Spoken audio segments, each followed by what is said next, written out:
That's wonderful. It's delicious, isn't it? Can you have some? Do you see me eating this? It looks really Jonathan, do you see this? Yeah. To everyone at home or in your car, or wherever you're listening to this podcast to, hope it's a treadmill because we do promote health. But I just finished eating a cough drop, and that reminds me of what today's topic should be. I think we should talk about food. What do you guys think? I'm like disgusted right now, so I'm not sure. Do you mean? But what kind of food? I wonder. Well, shit sandwich. All kinds of food. See, the thing about food is that there's good foods, bad foods. Different cultures have different qualities of foods. One of my favorite cultures of foods is French. I like French foods. Sophisticated. It is sophisticated. It's very filling. A lot of cheese and a lot of potatoes and Potatoes? What? Yeah. Oh, you didn't know that? Irish. Let me tell you about French people, because I remember I lived there for a very short period of time. And We remember. Everyone listened to that episode, didn't they? I didn't. But they use a lot of potatoes. In fact, they have a dish that's amazing. It's basically mashed potatoes, but it's like half of the contents is cheese. So imagine like 50 parts. And I'm probably screwing up this recipe. This is probably not how, but this is what I remember of the dish. Which is 51. It was like, and you, it is The Italian guy. 51. and you would take a serving spoon, and you could lift it like 2-3 feet above the dish, and like it would stay. It would be like one unbroken, like, gooey thing, because it was just so much cheese, and you like two gooey. Yeah, gooey mashed potato. It's even better on your body. But Hello. But no, it's great. French people know how to cook, and they make sure that you know that they know how to cook. Very true. Gabriel. By the way, I need to introduce. I'm here with my guest. If you're wondering who these voices are, and this is the first time you're watching, we got Gabriel Gonzalez.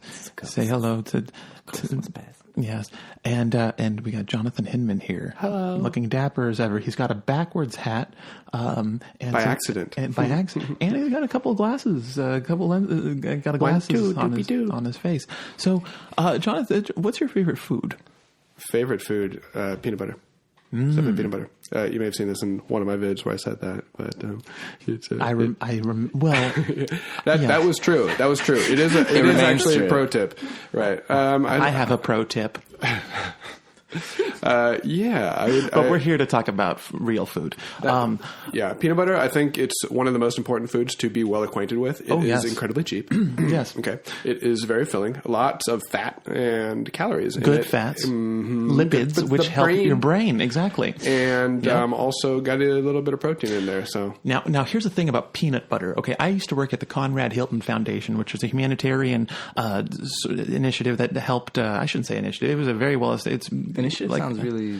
It sounds like legit, like a good thing, right? Good people work at an initiative. Yeah, because you're right. I'm getting hungry just thinking about the word. They'd try. And one thing that we would do, I remember working there, they would send over these peanut butter. It wasn't exactly, it was pretty much peanut butter. It was, and probably some other vitamins and stuff thrown in there, but to countries where children didn't have really any food to eat, the peanut butter was like the cheapest and longest. We would go the furthest with these people because it supplied the basics of what you need to like keep your body running, essentially. Right. I think me and John definitely had this conversation, but I used to call it meat paste. Meat paste, yeah, like me and a buddy, because it's protein. Yeah, because me and a buddy, we didn't have. It's not like we didn't have. There was a time where you can tell us. Yeah, we just didn't. You didn't have any money really for food. Not real meals. Right. And but it gives you all the qualities of meat. So we would just I guess paste doesn't sound appealing. I guess, but I think you guys are a little self-hatred. We just try to make it. You're you want to have you want to feel good about this? Yeah. Let's make sure we still feel somewhat feel like shit as we eat this food. My brother, God rest his soul. I mean, he's still alive, but I hope his soul is resting well, and I hope God is helping him rest.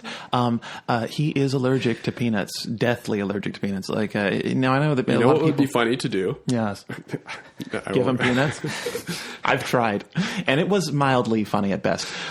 No, he's like one of these people, like just the smell of it can cause an allergic reaction, and he could smell it like a mile away. So when I was a kid, I wasn't even allowed to have peanut products when I was away from him. Like I wasn't allowed to go to school, and I fucking love peanut butter. And so my whole childhood, pretty much up until my early 20s when I moved out, I wasn't allowed to have just peanuts at all ever. That's so crazy. And I had to. That makes sense. Right. And there's sunflower butter, and there's all these substitutions with all, but really peanut butter is where it's at. So when I moved to LA, I stocked my whole apartment up with nut this and nut. I just nutted everywhere, and And to this day, I will eat peanut butter with a goddamn spoon. Hell yeah! It's a great breakfast. I'm kind of don't have time. I'm kind of ignorant that I don't have any allergies. And how do they find out? Well, when you eat the peanuts and you can't breathe and your face starts swelling up. So that's it. It's trial and error. Like when you're a kid, there's no other way to test. Yeah. Do you have an allergy other than just? I don't. Maybe. Well, now I don't know. But this was like 25 years ago. I remember he was eating a peanut butter sandwich. That's how we found out. He just a little baby started suffocating. Wow. Do they do that at an early age, or like before you leave the hospital? Like we're gonna. Before your kid's 3 years old, let's test out a couple of the big ones. Just make sure you shove a couple nuts down his throat and up his ass and see how he reacts to it. And we'll study it. And we'll study him and his nut reaction. Oh my God. No, I love peanut butter a little bit too much. And it's so easy to get fat off of eating peanut. By the way, anyone listening to this, I don't know if I talked about this before, but I used to be very fat. And you were bigger. You were big. No, I was fat. Fat's not a bad. When did fat become a bad? Fat is fat. It's not. I was fat. I was fat. I was at 265 pounds. It's Steve Paul's with Brandon Rogers. It's fat. Like, would you like to be called that when you were fat though? Like you were thinking, no, of course fat not. I hated being called it's fat. Always sucked. I feel. But even when I was fat, I said I'm fat, like because that's what it is. Like I'm also neurotic and crazy and I mean, there's also a million other qualities about me still to this day that I don't like. I'm very open about. But when I was fat, I said fat, and I remember like peanut butter was such an easy way to gain weight because then peanut butter. You ever dunk an Oreo in some peanut butter? No, that sounds like a great idea. You ever done? Oh my God, you're not living life till you rub that on your tits. But that, oh my God, what were some of my Hot Pockets? I would just swallow those things whole. No, those one never appealed to me. Really? Oh my God! Maybe I didn't make them right. Silly. Oh, they were wonderful, wonderful things. Crispy, crusty, tender, flaky crust. Don't you remember? Oh my God, the 90s. Sarah she sells at the sheesh. Hot Pockets. Oh yeah, I remember that. Yes. Wait, do they have these things anymore? Do they exist? Oh yeah. Yes. Because I don't really walk by. I walk by the $1.1 billion industry. It slightly cripples me and breaks my heart every time I pass them because I'm like, oh, that's from a former life of mine.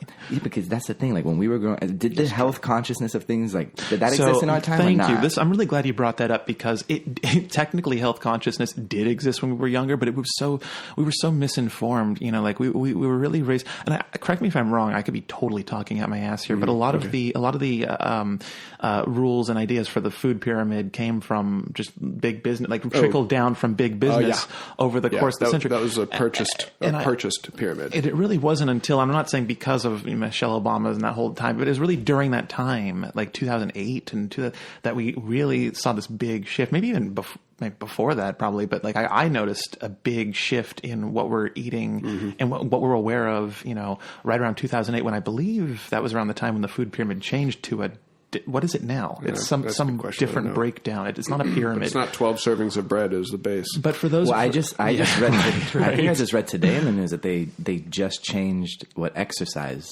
means. I mean, follow up on it. Interesting. But apparently it's like if you do chores around the house, that's like considered exercise a little bit now. And like, so we're getting lazier, essentially. What you're saying? From what it There's looked like activity that counts. Now exactly. You don't need to go to the gym. You wiped your dish. Whereas before, like exercise is considered different than just like moving from your couch to the bathroom to take a shit. Like now it's like it seems like they're taking into account just your regular activity. Right. But did you take your dog for a walk? That skewers the truth. No. We should not be telling this country if anything, that to exercise less or any more than we like. Oh, like not that they're saying that, but that to pat yourself on the back for fucking making your bed or to taking your dog for no. You go to the gym before and that you was fucking jack off or do whatever there. Just go to the gym. I don't care what you do there. Just go there. That's problems A, B, and C. Just get into a gym. Get on the corner machine and jack off. Right. Yeah, no, it's. And I remember when I was a kid, we were told like maybe I don't know if our younger audience, I don't know if they still taught you the food pyramid when you guys were growing up, but I'm sure they did.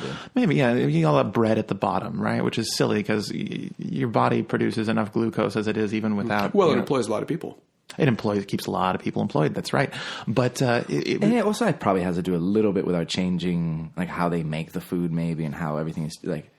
Maybe. Do you think the internet had a big was a significant impact on why we're so thinking differently of food now? Do you think that because we're so much more well informed, you got blogs from people doing health influencers food, is what changed fitness gurus, and so on. So we're getting more informed about actual techniques rather than coming from a company saying this is what you need to buy our product. Where the government before was saying this, and now it's everything seems a lot less regulated in terms of information, and so I feel like we have access to just better. Just better things for us, whether it's food, fitness, just health overall. But that does not change the fact that Twinkies are goddamn fucking delicious. And I have a hard time every time I pass a ding dong. And I'm not talking about a dick. You know that fucking I have had so many struggles with sugar and so many struggles in my life with just really fatty foods. And it is seriously a drug. In fact, did you know that when people are addicted to food, they're not addicted to it's not necessarily the flavor or the texture of the food, rather accumulation of all translating to a psychoactive. It's a part of our brain that is the same part that heroin addicts, or it's like when it is equivalent to drugs, alcohol, anything else, gambling, addiction. Right. The other night, I had this piece of Lindt chocolate with a little pumpkin spice in the center, and it was so good. And I ate it, and I was like, I want another one, and I had another one immediately. And they're so small, you can just pop them, pop them right in there, and they just. They're so, like anal beads, just one after the other. You might as well attach them to a rope. But I was like, I want another and another, and I was like, wait a minute, when will you stop eating these, Jonathan? Don't you want them forever? And I was like, yeah. Don't you want them forever? And yes, I do. Yeah, I was like, I'll stop when I go to bed, and I was like, that's terrible. And I'll just go to bed really late. I'll go to bed after I go to the store and buy more Lindt. I'm literally going to eat chocolate till it makes me pass out. Oh, Jesus Christ. And you know what? A lot of our listeners are from the UK. They're English, and their chocolate is fucking bomb. I mean, they're... Different candies around the world. Remember when we went to London? Yo, there's all my candy out there. Yo, dog. They're talking about my candy. Haven't eaten it yet, man. When we went to London a year or so ago, and I remember that the candy, I feel like their candy selection is so much more than ours. I don't know why, but it looks different, so it stands out. Maybe that's it too. But when I think of foods that different places are known for some reason, after going to London, when I think of food, I think of candy for some reason, because everywhere we went, every shop was just littered and they were so prideful about their candies. Like they were like, oh yes, you've never had this, and it's like, how have I never even heard of this? Like they've heard of all of our shit. Like there was so much more there that we haven't heard of, and I'm like, and they had green tea Kit Kats. You ever tried one? You ever put one of those in your mouth? Fucking horrible. Okay, dude, man, from the no. I love those things. Oh no. Mochi balls changed my world on green tea. I was like, mochi that's balls. An interesting. Oh yeah, yes, I know the ice cream and the tapioca, whatever that shit is on the outside. Yeah, but I was like, green tea is an interesting. It's like banana to strawberry. It's like exactly grounds it. You think green tea would be a shitty flavor, but you throw enough sweetness on it. It's a beautiful taste. Yeah. But also like my pro tip. But but we're here to talk about real food. Gabriel, what's your favorite? Well, I know. Can I guess what your favorite food is? I think your favorite food is pizza. No, that's what I end up eating. That's not my favorite. But Gabriel's like, I like escargot, but just never ever have the time. They just don't have delivery. What my favorite food is? I think it's pizza still. No, it's not pizza. No, do you know why? Let's go with pizza. Because when we're out and then it says like, okay, so what does everybody want to eat? what do you want me to say? Like, oh, let's go order fucking Italian food. And so Italian food's your favorite? No, I guess pizza is shit. Actually, Italian might be my favorite, but it is a good one. But I mean, when it's in a group experience and we're all having to eat, dude, fuck it, man. Pizza. If you don't like pizza, I don't know what to do with you. It's like if we order all these other things, it's more expensive, more yeah, complicated and whatnot. It's more complicated. Like, you guys want to eat? And everybody enjoy it a little bit, then just get. But if you had like, what's the passion? They're about to throw the lever on that electric chair, and you have one last meal at your request. First thing that comes to your mind? Like, what's the last thing you're going to eat and really enjoy? Japanese food. Then. Japanese food. I love Japanese food. But you don't like fish, though. I don't like. So let me rephrase this. Not Japanese food. Just the shabu shabu. You ever had that? Oh, that sounds very Japanese. It's super fucking dope. It's shabu. You go in and you cook your own food, and it sounds like, why would I want to do that? But they give you like little platters, and you put it in hot water, and then you cook it yourself. And I would die in that. Wow. I would die with it in my mouth. You know, when you and I we worked at that law firm, and it was a Chinese law firm, and I love Chinese food and I love Chinese people, but God fucking damn it, did they force some nasty shit down our gullets when we worked there?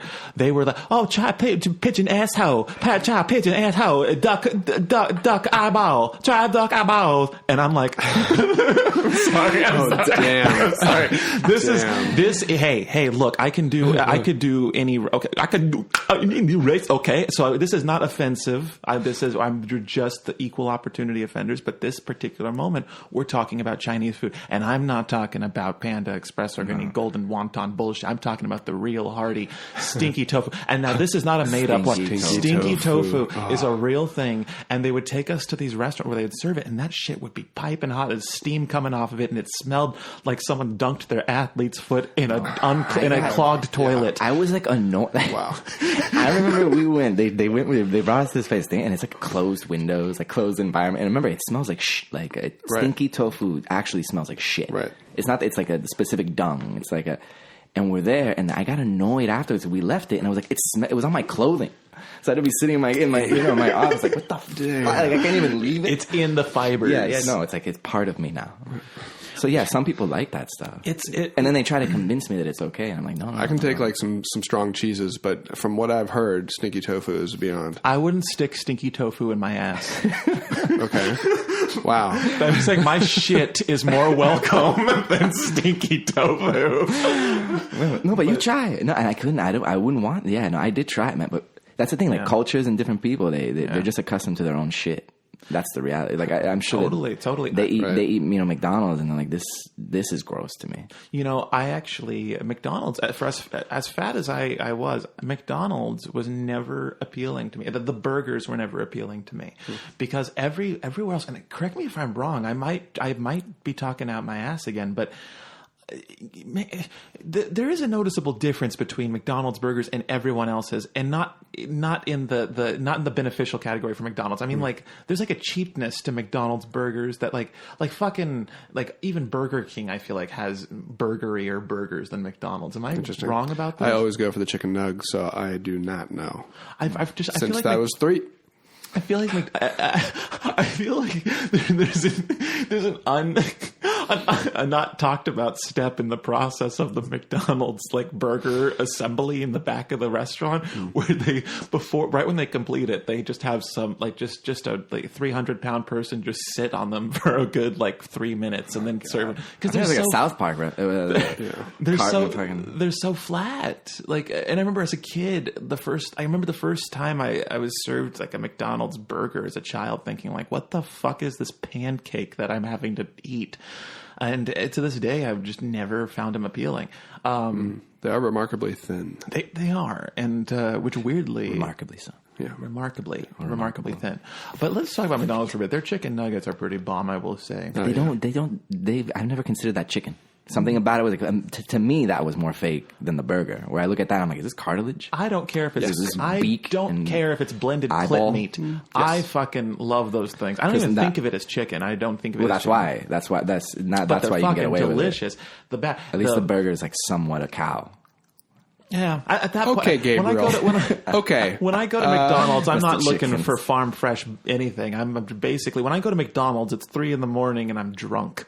That's the only time I've ever gone really in the last few years is just really late night. McDonald's is great. We're all there for the drinking fries. food.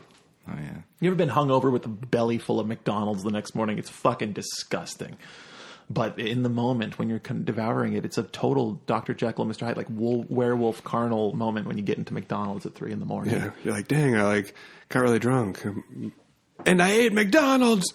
No, yes, no. A lot. That goes a long way with a lot of younger people because these days, we're all. Yeah, with these student loan prices, am I right, gang? Am I right? Well, you're going to find out. I dropped out before I had to pay too much. That was smart. That was. Yeah. No, I don't recommend living for a long period of time on a budget, but when you do, there's of course ramen, mac and cheese, and fun ways to spice that up. Can I just say really quick? We went to TwitchCon recently, and you made us. We had some ramen, and it was very delicious. I mean, they were giving ramen out for free. They gave us free ramen. So that was all I ate. It was vegetarian though. Yeah, well, and it was like these veggies were robust. No, but it's a cup of noodles, and they're trying to make that healthy. You know what I'm saying? It's like, dude, it's impossible. It was all in the packaging. Yeah, no, it's whatever. I don't. What we're trying to say. Well, for example, that gluten-free thing that's happening, and at least in LA and all that, I think it's kind of obnoxious because I really don't know if the gluten, from what I understand, is what people think it is. But it's like a fad more than a if you're doing it for not specific health reasons, because some people do it for health reasons from their doctor. But I'm sorry, I just took I just took some water. Yes, if you're doing it for a trend, then fucking the keto, I think, is a much more healthier alternative. Keto is. I think it's lack of education because I don't know. I think. What's keto? What's all of these things? But when I look at the milk now, if you go to other states, I'm sure that there's only two or the options that we had when we were growing up: the red lid, the light blue one, and the darker blue one. And, all of these used to represent standard milk. But when in an LA supermarket, I just see extra vitamin D and extra vitamin, and fortified with this and pasteurized. Right. And then it gets to the point where it's well, then I'm now there's 5 options, and I'm not sure. You know what I mean? What's the one? And then I think the gluten it just sounds like another. Oh, it's wheat. Remember whole wheat? Are you getting multigrain wheat now? Are you getting? And it's right. another. They all advertise gluten free on stuff that's obviously gluten free. It's this sugar is gluten free, and it's thanks for that. And I think that any kind of movement is going to be fatty. It's going to be a fad on top of its legitimate pros. Right. I think so. Yeah, and I feel like most of them are. I have experimented with many different food fads until I found a diet that has worked best so far. You're always and that's the thing about diets is whatever works for you. You gotta like it. I find that every year I learn more and more about either food options or foods that make me feel healthier or just what's better for me. So every year I like to think that my diet gets better and without cost of flavor because I am a hedonist. I love foods that have great textures and tastes, and eating healthy is something that I refuse foods to that part feel with good and hurt me a bit. Right. Well, also it's getting easier for me at least to eat healthier as I get older because I've noticed that my body, as I get older, as everyone says, is not as resilient to box of chocolate bars as it's like you what do they say? It's all the foods that are so nice. Nowadays you always pay twice. I gotta say, you guys live in a different reality than I think I do. I know. I can hear how you guys how differently you view food, how you enjoy it, how the guilt of it. Guilt. I know. Or caution, and I think my thing I never really struggled with. I think weight. Did you guys? You were saying you were fat before, right? Or you knew fat. Me when I was fat. I think I sat on you a couple times on accident. You have a different relationship with food. With food, yeah, exactly. And so it's but you see, you were bigger. Do you know when I saw it? Because you always carried it well. It was just part of you. It's so I was never Brandon's fat. No, never. And I don't think like that anyways. But I would have never said that of you. But I noticed it when we did a video, and then I see like years later what it was. I mean, because it was pre-YouTube stuff. Right. This was like what we were doing the law firm videos. Right. And yeah, maybe you were a little bit bigger, but not maybe. You always carried it well. Okay, you were. I think most, if you look at the well. law firm office, most of the door frames are slightly bent. Just from when you stumbled in. We could feel you coming before we could. I would tell everyone in the office, "Oh, I'm just drunk." Everyone, they're like, "We know you're just fat and couldn't fit." Yeah, that's what I mean. Like that's crazy. So then food naturally is going to have a different part of your reality where it's like it is. And you know what's funny? I'm glad you brought that up because that is something like whenever Gabriel and I have been on tour for a good while now, most of the year, and.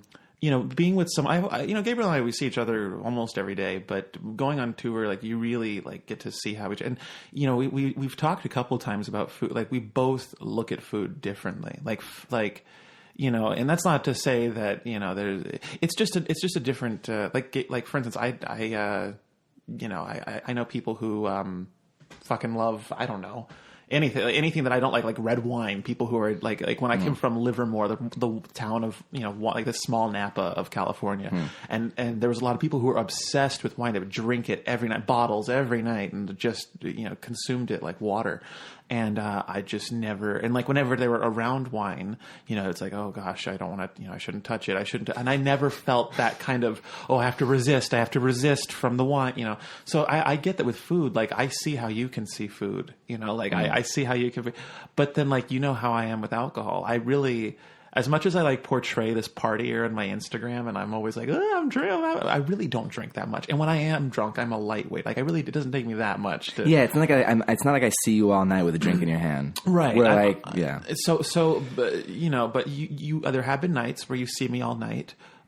With a pizza slice in my hand. That's not true, man. Not since I know you've been taking it more. That's maybe not in the last like 3 years, but before when we worked at the law firm. Oh my god! And that office had so much food. By the way, it is an office. Can I just say, for those of you who want to live a healthy lifestyle, don't plan on working in an office. Never plan, because basically what an office is 8 hours of sitting all day, and the times you're not sitting, you're walking to the break room to get the free food. Because yes, every office has free fucking food every week. There's always some vendor or some bullshit person trying to make friends who brings in a platter of whatever ding dong bullshit, and it's you're never going to resist, because even if you try to resist it, you're spending 8 long hours at your desk knowing that free delicious ding dong platter is sitting in the break room, that and would you could get never cross. You see what I'm saying? Like that's how a real party.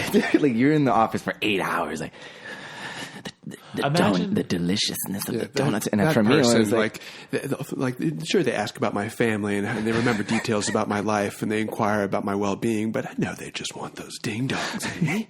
I just want those ding dongs in me. I was like, I don't know. No, it is a real thing, and I think like as I've gotten older, I've learned to, in the last 3 years since I decided to drop the weight, I've learned like it's no longer like it doesn't plague me like I talk about. Like honestly, I'm exaggerating all of this, but there was a time, and honestly, now that I'm doing YouTube full time, I get to live on my own schedule, and I live alone, and so I'm not like I get to like totally decide what's in my fridge and what food I'm around, and I live on my own schedule now, and so it makes living whatever lifestyle of any kind of diet a lot easier when you have a job where you can facilitate your schedule like that. But if you're bound to 8 hours in a cubicle, it's harder to like just. I don't know. Yeah, you have to make more of a conscious effort to be healthy in that situation. And just you're sitting all day. You're just sitting for 8 hours. Like and then you're sitting in traffic for another whatever your commute is. Our commute was about an hour, so that's 8, 9, 10 hours at least a day. You're just sitting down, and it's like. Oh God, it's already so unhealthy. Mm-hmm. It's like half of the day. Because then what? You sleep for 8 hours, so that's 18 hours. You're just being docile. Right, and then that leaves however many hours during the day and you have to run errands. That law firm job really made me so unhealthy. Like thinking back on how much time I actually was being mobile, but But you could argue, well, never mind. Now you're constantly running from the cops. Like, you get a lot of exercise. I know. Running from authority, doing these YouTube videos has really kept us in shape. It is kind of fun though when those moments when we're shooting and we have to evade authority. Dude, I think I've had this conversation with you guys. I think some of the best running I've ever done in my life was running from the cops. I think that's the funniest shit. Like because it was always funny to me. How old were you the first time you ran from the cops? Oh, I don't know. Just a teenager, a young teenager, 13, 12, whatever. Or maybe younger. Actually, yeah, we did it a lot because I remember the first things that we used to do. We thought it was so funny, which is not, by the way. We would throw rocks at like people taking a shit in bathroom stalls, and like but like not at them, but like throw it at their door, throw it at the ceiling, so maybe blah blah blah. And we thought that was, and I remember like maybe throwing acorns at like bus drivers, like the public bus. They're just fucking with people. Yeah, like they would open up the bus to let everybody in, and then we'd be in like bushes, and we just like shoot BB guns at them or something like that. Oh, and we would get in trouble all the time because then people would call the cops saying that there's kids in the neighborhood, blah blah. And for some reason, it was always just so funny to me, like seeing cops run after you. It's funny. Cops running after you is funny because you're seeing as a kid. You're seeing this grown man, this authority figure, losing his shit, trying to get you, and if you evade him, it's like and for like a petty crime, like I threw acorns at acorns there. I was a kid. You don't have it. You better chase me. Right. I did shit like that when I was a kid. My grandma, and this does relate back to food actually. But when I was very young, my great grandmother lived in a retirement, like an apartment building in Oakland, but it was a retirement apartment complex. She lived on the 8th floor of this building. And whenever we'd visit her, we would help her with chores. And she was like, "Oh, can you take out the trash? And can you da-da-da-da?" Well, at the end of the hallway, there was a garbage chute. And I loved to take out the trash. She would always cook for us. We'd eat the food, and then I'd take out all the trash. And I would go to the garbage chute. And I just remember listening to the trash. You hear nothing. And then bang, you hear it hit the bottom. And you're like, ooh, I was so excited, right? You're just dropping it down like it was very thrilling for me as a kid. Yeah, that's cool. Well, so I took my cousin. Right. So then there was a fire escape right next to the garbage chute, and I would go out in the fire escape, and I realized this is basically the garbage chute, but I can watch the garbage fall. And outside there was a school, and we would only visit grandma on the weekends, so the school was always empty. So her apartment building kind of overlooked like a basketball court of an empty school. So I would I would tell my parents I was going to throw the trash out, and I would instead pass the garbage chute, go to the fire escape, and take each individual piece of garbage and watch it fall. And it was really fun. I loved watching, and then. But I wouldn't, and then I started doing the dangerous ones like glass bottles, and mostly glass bottles. Those were the funnest things to drop and to watch, because you would drop it and you'd wait for it, and then you just see it break apart in a million pieces, and it was so far from you, there was no consequence. It was 8 floors down, and I just remember I did that all the time, but and I felt so bad. We would come over, and she loved cooking for us, and I don't know. I don't know if I think the rest of the family went there for the food, but I always went to her place so I could throw shit off her fire escape. That's crazy. The rest of the family loved her, but me? Yeah. I loved her trash. I loved her trash. Her trash was amazing. Those are the fondest memories. And you know what's funny is I don't think I ever got caught. I eventually invited my brother to come with me, and I was like, he's like, we need to talk. No, he loved it too. We used to have races. We would take in objects that we would like try and determine which one would hit the ground first, and we would like race them down. So like different bottles, and we'd drop them at the same time. That's so funny. And like we'd bet on which one would like, or we would just predict how an item would break. So for instance, if it was I don't know, let's say a makeup container, or I don't know, anything, we would just like predict how it would destroy itself when it hit the ground, and we just watch it. You would get easily hours of just entertainment out of that. Wow. Yeah. Wow, look how that one exploded. Wow, that one almost hit someone. Right. That one did. And what's crazy, that it easily could have, there were times where like we were never careful if anyone was down there. We just kind of threw them off, thinking there was no one down there. Yeah, quick note: if y'all going to throw stuff off, be careful. Yeah. Also, quick note. But it's funny because like they're either doing that or they're not. There's some people, like some kids would never do that, and then some kids, you know what I mean? How do I put it? Yeah. Jonathan would never have done that. There's people, you either relate or you get don't. In trouble. And you guys never did that? You never like fucked around with people? I would throw pebbles at cars when they drove by sometimes. You know what? Earlier I was going to say rocks at cars too, but I didn't want to say that because that truly is dangerous. You could really hurt somebody like that. But fuck yeah, we used to do that, man. We used to fucking throw rocks at cars all the time. Dude, there was all the time. But it was like at the side, you know? It was like, or like eggs. I remember eggs were like the worst. I don't know. These are like totally different stories. When you were a kid, how did they serve lunch at school to you guys? Oh, just normal, like the prison. With the tray. Yeah, where they have like the lady slopping it on like the movies. That's literally how they had it. How about you, Jonathan? You went to a few different schools. Yeah. And a couple times it just like you go and you pick the tray of the one you want. You get one of these, but you get to choose your basket of fries. You get to choose your basket of tots. You get to choose your basket of pizza. But definitely also slop. Right. Shit, when I was a kid, they used to give free breakfast at school. Yeah. You remember that? I think they largely still do. That's they do that? Part of public education is you get a meal. Oh, okay. Well, then, yeah, I remember eating just breakfast at school. And I liked it. Like, I never complained about it. You know, you ate breakfast at school? We had breakfast at school. It was good. See, our mom would force us to eat breakfast. Well, not force us. We had to eat breakfast at home, but we would, I mean, if anyone has seen the mom videos that we've done, they almost all involve her freaking out trying to get. That was our mom. Like she was every morning, you know, she had to get us ready for school, and then breakfast. And breakfast was the most rushed part because it wasn't necessarily the most needed part. Like you had to get dressed, you had to get your backpack, and there were certain necessities to getting ready. But food was never really like you can go to school without eating. So like that was always the most rushed part. So she was like, "Eat this, you know it's time to fucking take it with you." And I just remember like most mornings I just didn't eat breakfast because I was so lazy as a kid. I wouldn't get up with the urgency enough to, you know. So I just for you to cook it. I feel like most kids don't cook their own breakfast. No, just or to eat it. I mean, like I would to eat it. Yeah, in general. I would rather be in bed than eating the breakfast, and then I would just go to school, and then they started serving like snacks at school during the day. Interesting. But breakfast was such a like brushed over meal, and then dinner was so like the opposite. It was like you had to be at home for dinner, and you had to, you know, that was like the meal everyone had to eat. But breakfast, fuck it. Grab a granola bar if you're fucking running, you know. And so that was, but no. Anyway, I'm very, very glad that it seems like we're all doing pretty healthy. If anyone has listened to the podcast thus far and has no idea what we still look like, I just want to describe us right now for all of you. We're very disagree with this moment. No. I was going to say we're all very good-looking men. Oh my god! And you could tell we have very good diets because we're all in shape and.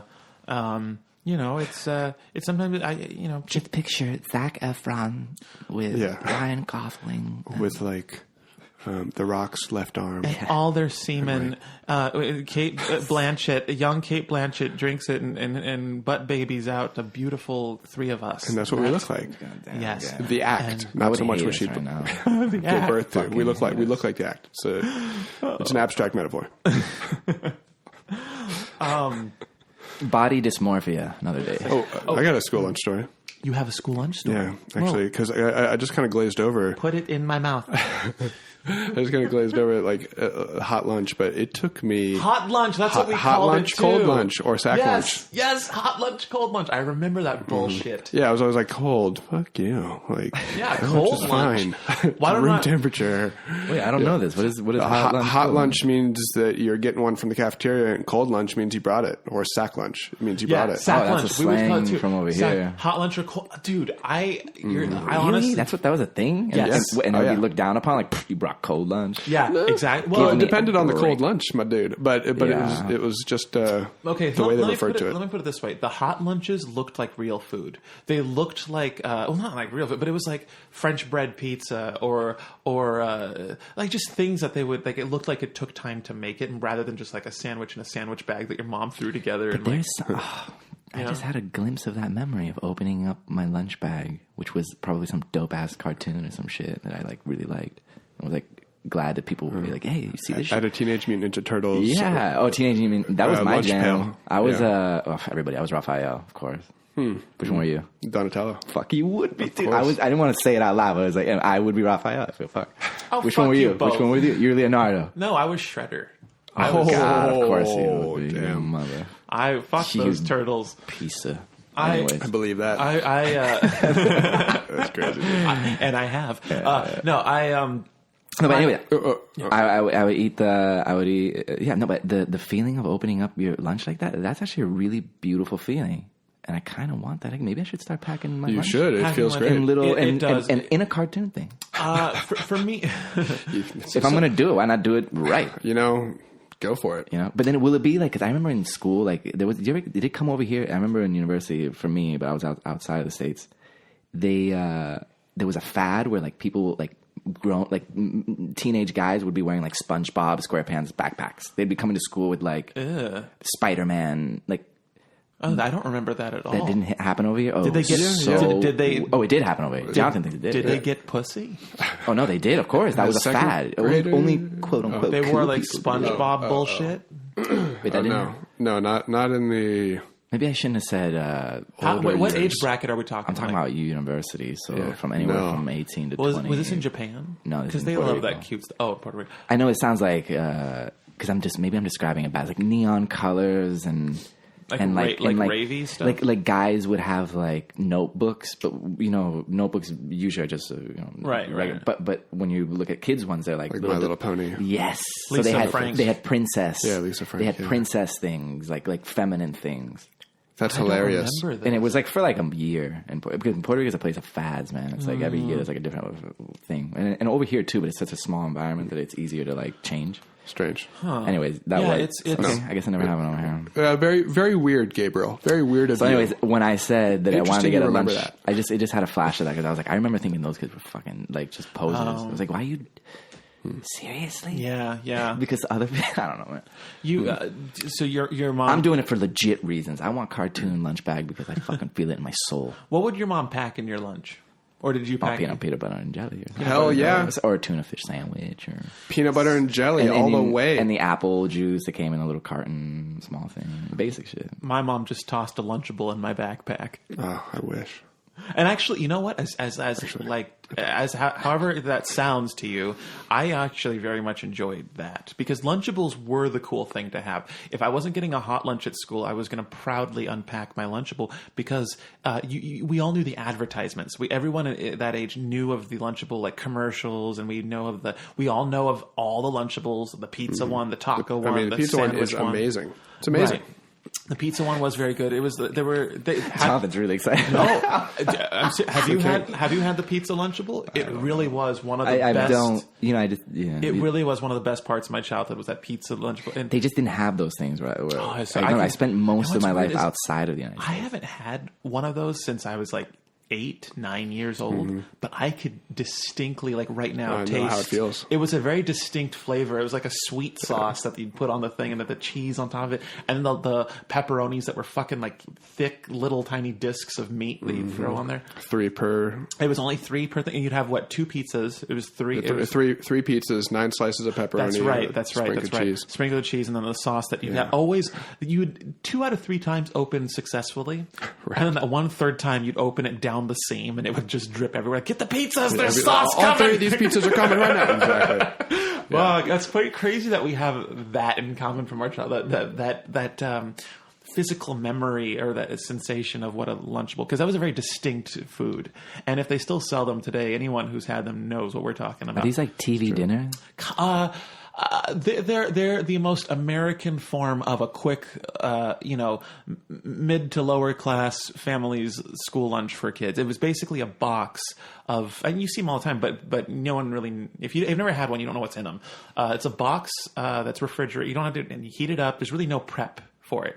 You just peel off this plastic seal, and inside, so like the original Lunchables was like, I don't know, like 10 Ritz crackers or something like that, and then like slices of meat, like ham, and then slices of cheese, And then what else? Yeah, like like what they bring to office party or like house, like little, kind of like those. And then they started coming out hors d'oeuvres. It's like crackers and cheese with a little bit of salami. And then they came out with different ones. And they came out with a taco one, and then there was what the fuck were the other ones? There was like other versions of them that once they like took off. And when I was a kid, the pizza one was the most popular. Like it was everyone loved it. So when I brought that to school, it was I felt proud eating that because everyone knew of it, and it was like, oh, you got a pizza Lunchable. And pizza Lunchables were amazing currency. You could prepare a whole pizza, still have two, and trade it for like a whole sandwich. Oh, that's right. What? I would trade those. I traded them for this one kid had those cereal bars, where they have like cereal, like Golden Grams or shit, and then made it into a marshmallow bar. Yeah. Cinnamon Toast Crunch cereal bar. Like this kid would have those, and he didn't like them, and I would make him a pizza, and he would give me that bar. And good deal. Oh my god, it was a great deal. It was a total bartering system back then, and it was awesome. Crazy because when I was in school, we had to sit in alphabetical order. Can you believe that shit? It was like the Hogwarts. That depended on the teacher for me. Oh really?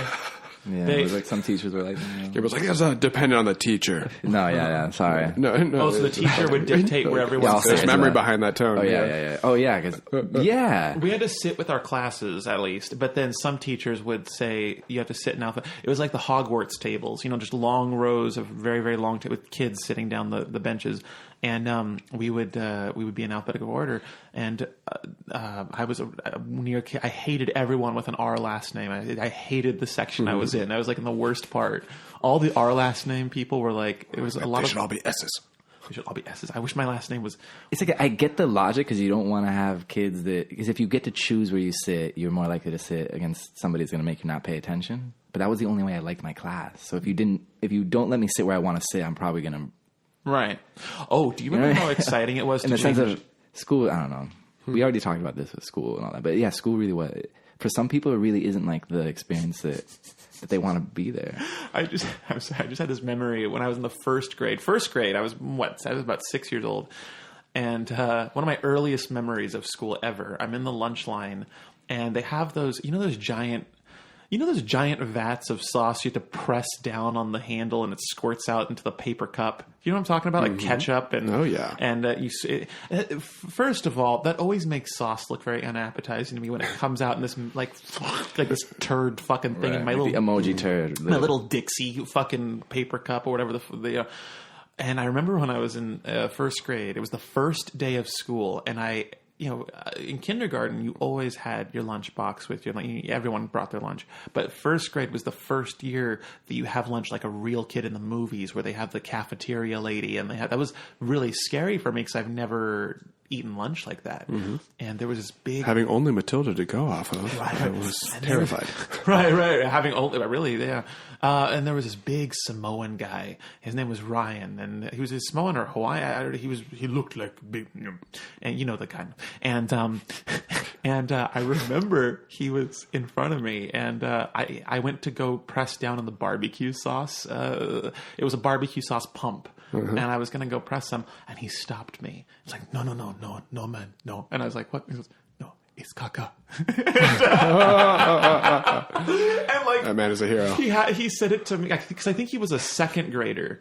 And he said it to me in a way like a prison inmate would say to fresh meat, like don't eat that, it's caca. And to this day, every time I see barbecue sauce served in a pump like that, I think of that kid telling me, "Don't eat that, it's caca." Caca, what a great word. Caca is a great word. It so is. I used to wonder. Yeah, caca is a good word. Yeah, it's very. Is satisfying. that universal? Does everybody know? I think so. I think it's a Latin root. Yeah, because I remember that when I came. I remember not everybody always knew that. Yeah, I mean, I don't think it's popular with all cultures across the world. I've learned on the internet that it's pretty popular. Yeah, it's great. Big in the English language. Big in the English language and Spanish too, I think. No? Nice. I don't know. 100%. Who knows about languages? But we actually use it, like caca. Like that's like... Okay, Gabe. No need to make fun of yourself. We actually use that as like a thing where I feel like I've never really hear U.S. Americans say it. Caca. Caca, man. Get those caca out of here. It's so fitting that we're going to be talking about caca on the food episode. Well, technically, caca is food.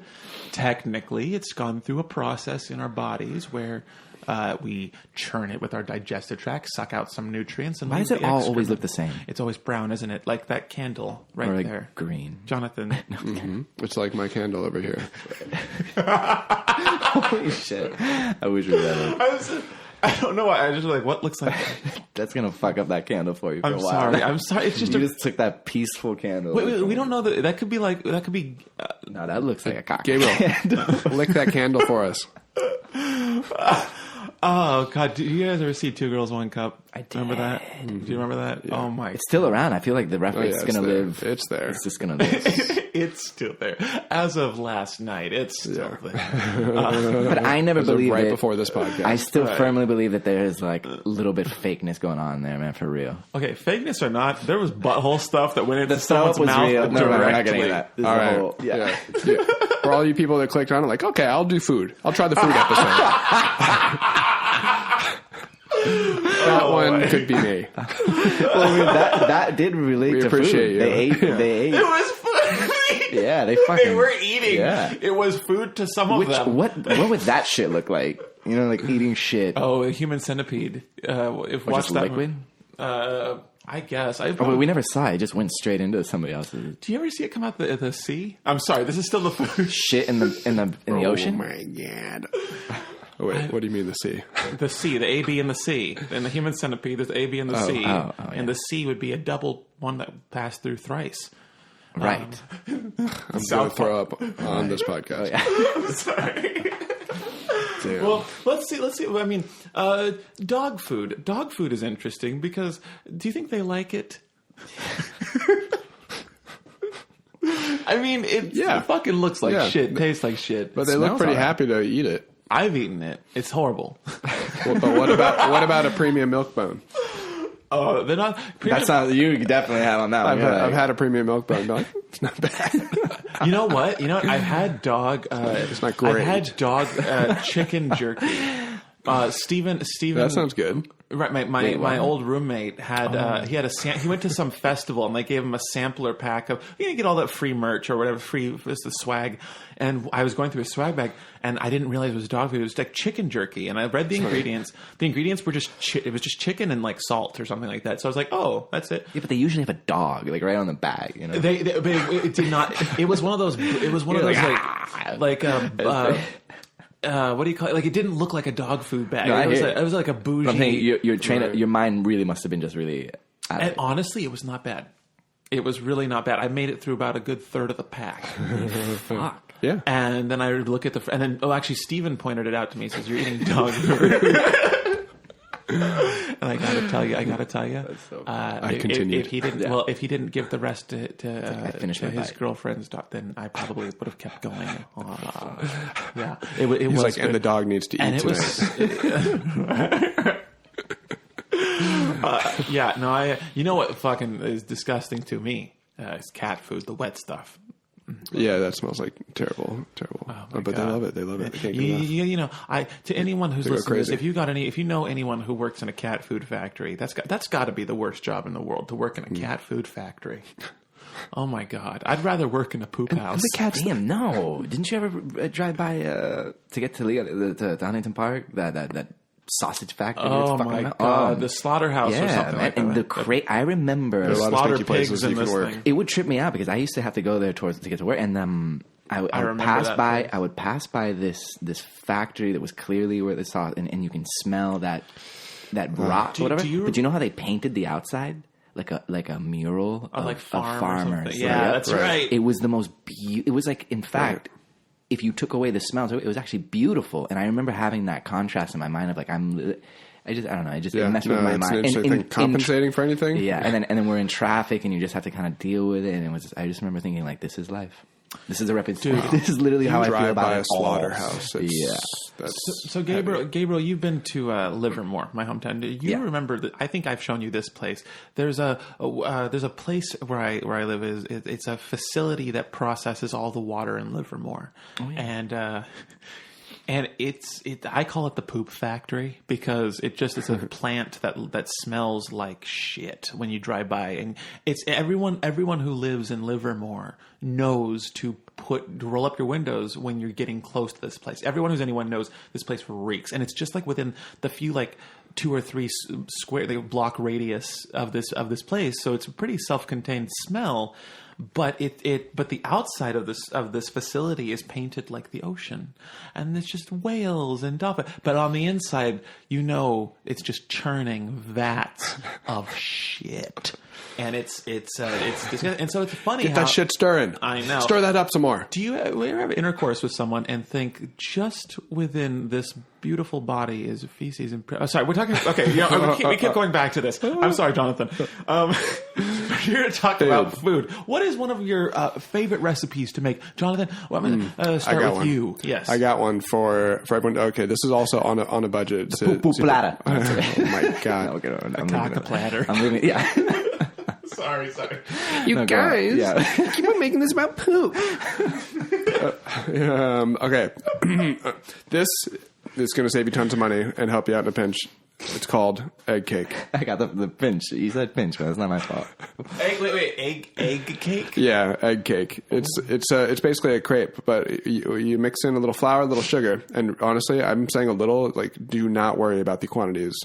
Just eyeball this shit. It's right. Let's go 4 tablespoons of flour. Let's go 3 of sugar.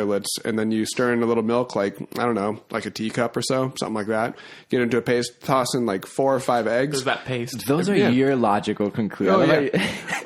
Somebody else's eye might be all right, well, let's just put this whole thing there. Well, okay, I want to hear what it comes out looking like. Yeah. What is your version of it? And then a little bit of vanilla extract, and you just whip that up toss in some melted butter.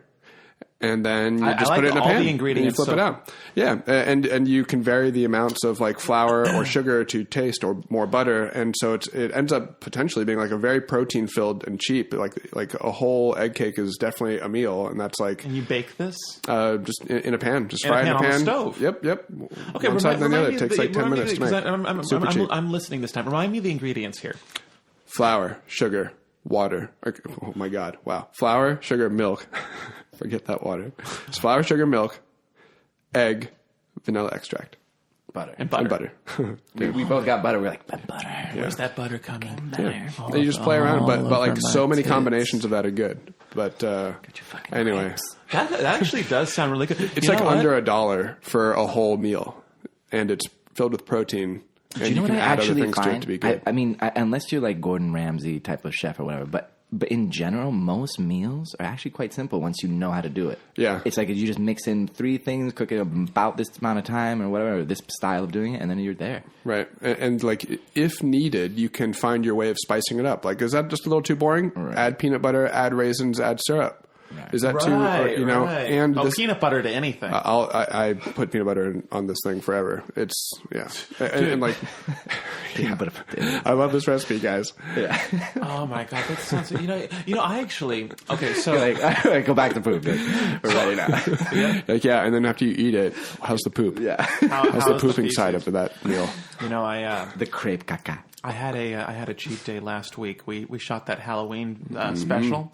And there was one shot in that video that I didn't end up shooting because I didn't feel like we needed to. But there was supposed to be a close-up shot on Paulette's vagina, and it was supposed to be her vaginal hole being ripped open with a baby's head crowning. Mm-hmm. And so what I bought to make a it wasn't far enough. So so I bought. So I was like, what would make a really good synthetic skin that could open and rip and make good pussy lips and still we can mold lips out of. And I thought the dough, the Pillsbury Crescent Roll dough. Because it stretches and that was supposed to be used on the baby's neck as well when the baby's neck gets ripped off. But we never ended up using the Pillsbury dough. And so it was sitting in my fridge. And one night I was very high, and I went into my kitchen and I said, I'm hungry, but there's nothing to eat. And I found the Crescent Roll. So all I did, I just sprayed my fucking pan, and I just threw those, because my oven is dirty as fuck. I can't bake for shit in that thing. And I threw these Crescent Rolls on the pan and just put it on low. And I was patient. I flipped them quite frequently until they were a fluffy gold. But oh my God. I don't want to say, but it's like all I'm seeing is you eating Paulette's vagina. Yeah, you're definitely imagining it as you tear apart the crescents. Like, don't lie to us. Oh no, I was on the phone with her, having her telling talk her me through it. Yeah. Pro tip: if you need to spice up a meal, imagine it's someone's vagina. Is she gonna hate this? By the way, is she gonna kill us after this? Yeah. I would kill us if they were talking about my penis this way. If there was like a podcast of like 3 women going like, and then I used this dough to be Brandon's dick, and then I ate it. Would you be in a? Yeah, that might be weird. That would be a little strange, I suppose. Send us your clips of eating food as if it's Brandon's dick. Oh God! Do not do that. I know, it's wonderful. We need a disclaimer that says never listen to ever this try. episode. Never listen to this podcast. In the podcast, there's disclaimer. Yeah. No. Yeah. Just everyone be safe. Everyone be safe out there. No, we're rolling around the boat on this one, man. I don't even know. Yes, everyone be safe, and remember, give Indian food a try. It's really not that bad. Brandon, no. I'm sorry. Charmin toilet paper is our sponsor for this episode, and we're trying to Nice. So yeah, I guess. Well, you know what? We keep going back to doo-doo, and we already had an episode that was half about that. So that's what I think that's what we kicked off this podcast with. And there will be a part 2 of. There should be. We just need a whole episode just about it. I feel like it's just surfacing to come out of our orify. 10-part mini-series podcast event. Well, guys, I hope you're hungry after listening to this podcast. I know I am. I'm probably gonna go to the store and get myself a nice Play-Doh. What was it? Pillsbury dough and some stinky tofu and some dog treats. And throw it all in a blender and stick it up my ass. No, I've had a wonderful time talking about food. Guys, thank you so much for having this wonderful culinary discussion with me. Very sophisticated. We added an extra layer of... we laughed, we cried. We vomited. Yeah. Almost. Anyways, guys, this has been Deep Balls Podcast with Gabriel Gonzalez and Jonathan Hinman.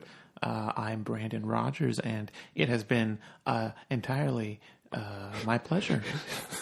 I don't know why I'm wanting to draw this out longer than it has to be. I should have wrapped this up already. But since if anyone's still listening to this,